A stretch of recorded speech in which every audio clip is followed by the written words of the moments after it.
Oh, I should probably pose for a little thumbnail because I haven't been getting good ones. Can you read that? All right. We are live. And oh my goodness, there's someone in the live stream. This is amazing. Well, good morning, everybody. If you haven't seen already, one announcement that we made a couple days ago is that we are starting a Turning Point chapter. So if you want to follow along over there and see, follow to be notified for when we host events or if we have anything cool going on. On Instagram, it's TPUSA_NIAH, which stands for North Idaho Activism Hub. And on Facebook, it's pretty much the same. Probably searching for North Idaho Activism Hub would be your best bet to find the Facebook page. So that's going to be really fun. I'm not sure when our first event is going to be, our first public type event, but I've got some ideas, so I'm going to be working on that. Anyhow, some things got added to the schedule this morning, so I'm going to be kind of quick, but I thought it would be fun to talk about common sense, because this is one of those very important books to read when you're learning about the founding of America, and it's not actually that intimidating. Like, the founding writings come in many different shapes and sizes. Like, some of them are really difficult to read and hard to get through. Like, I just started reading this huge book by some French dude, and it's great, but it's not simple. But Common Sense is extremely simple. I was holding up this bigger version, but this is Common Sense and other things. So this is Common Sense. It's very short, very easy to read. And it's also one of those books that a lot of people have been meaning to read, but they haven't gotten around to it. So I thought it would be fun to just kind of like read the introduction and point out all the interesting things that he says, because like reading this kind of stuff, it kind of puts you in the shoes of the early Americans when they decided that they were going to become independent from Britain. These are the conversations that they were having nationally that led to that decision. So it's very interesting. And of course, there's things that still apply to us today, and that part of it is very interesting too. So,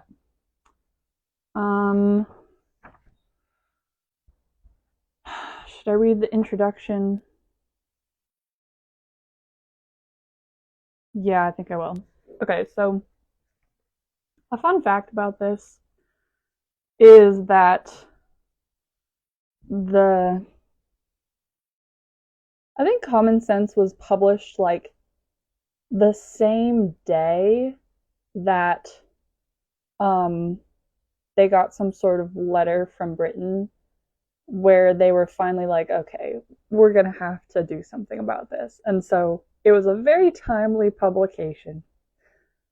And they had no idea that those two events were going to coincide. So like at the end of the book, there's notes that he added in later, and he's like, wow, I never expected this to come out at just the right time, and so glad for that. So it's funny because he starts it off with, perhaps the sentiments contained in the following pages are not yet sufficiently fashionable to procure them general favor. A long habit of not thinking a thing wrong gives a superficial appearance of being right, and raises at first a formidable outcry in defense of custom.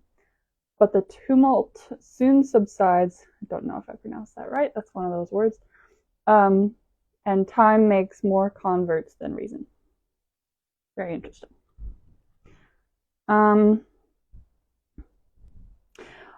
As a long and violent abuse of power is generally the means of calling the right of it into question, and in matters too which might never have been thought of had not the sufferers been aggravated into the inquiry, which is a fancy way of saying, like, sometimes we're just going about our business and we know something's wrong, but we're not sure what it is, and if it gets bad enough, maybe we'll look into it.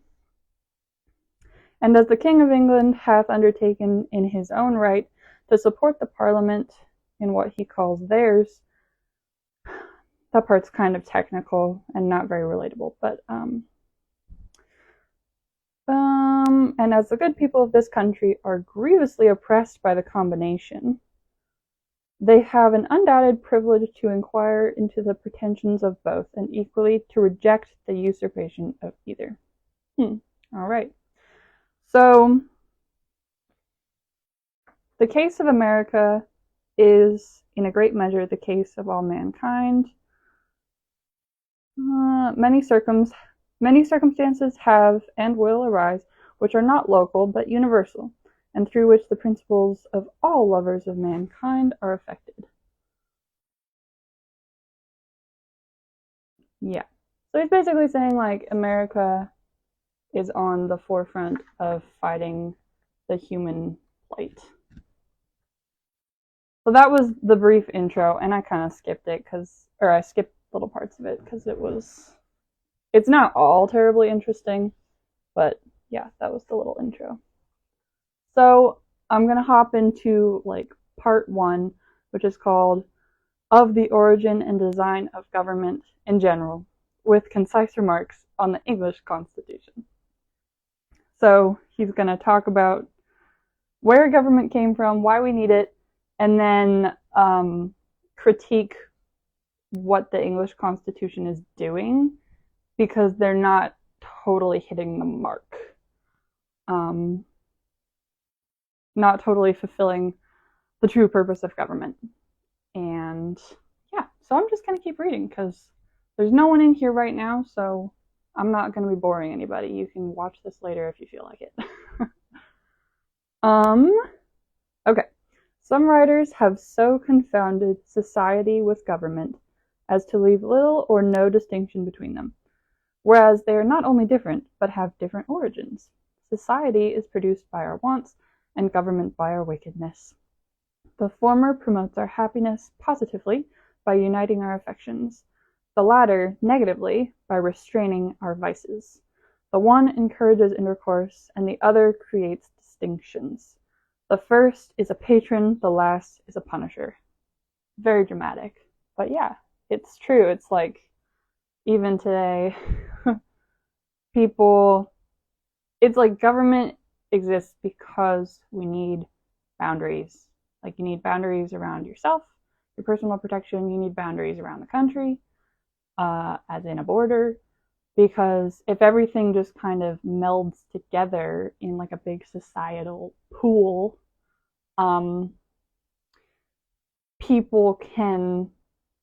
because people do wrong to each other, it just gets very messy and there's no justice.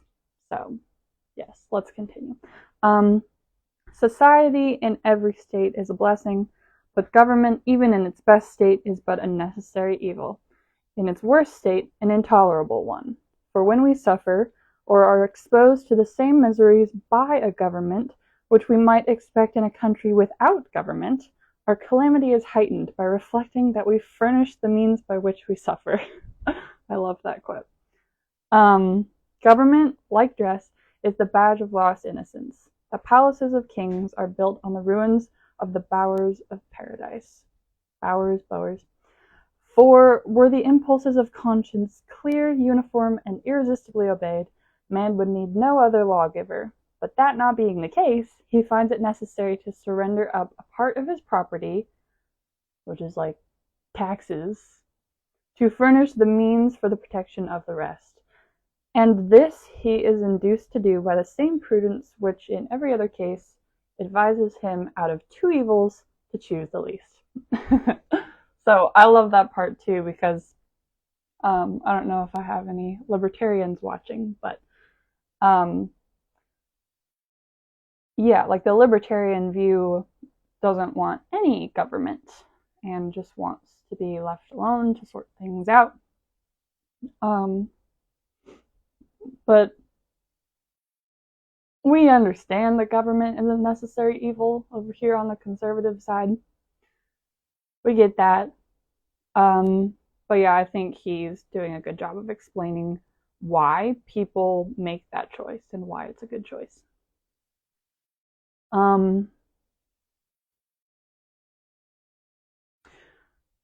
Wherefore, security being the true design and end of government, it unanswerably follows that whatever form thereof appears most likely to ensure it to us with the least expense and greatest benefit is preferable to all others.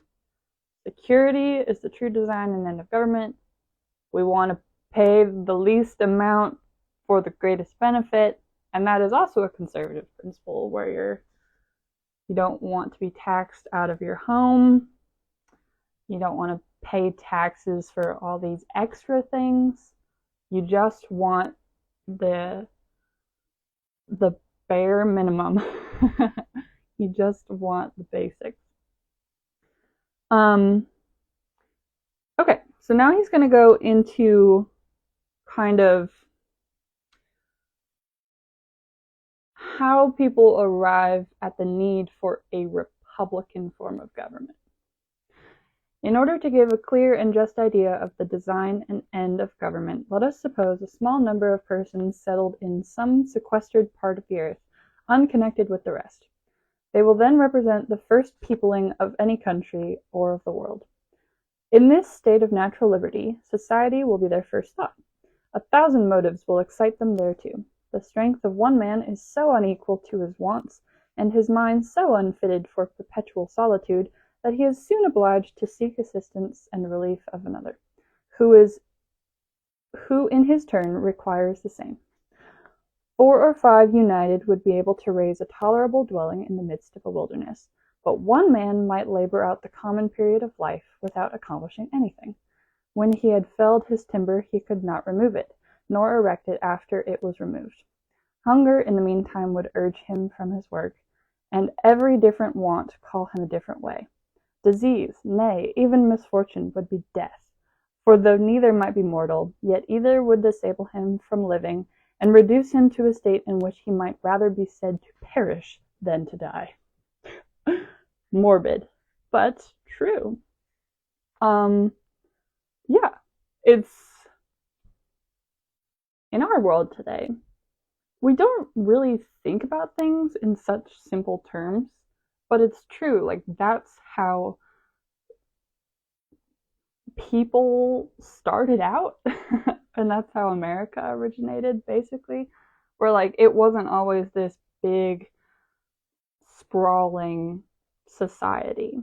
It used to be quite small, and things used to be less complicated. It used to be a lot easier to pinpoint or to see what was missing and to figure out how to get it. And yeah, things are a lot more complex now. Thus necessity, like a gravitating power, would soon form our newly arrived emigrants into society, the reciprocal blessings of which supersede and render the obligations of law and government unnecessary, while they remained perfectly just to each other. So that sounded complicated, but he's saying if they're nice to each other, there's no problem. But as nothing but heaven is impregnable to vice, it will unavoidably happen that in proportion as they surmount the first difficulties of emigration, which bound them together in a common cause, they will begin to relax in their duty and attachment to each other, and this remissness will point out the necessity of establishing some form of government to supply the defect of moral virtue. So as soon as they're done working on their project, and as soon as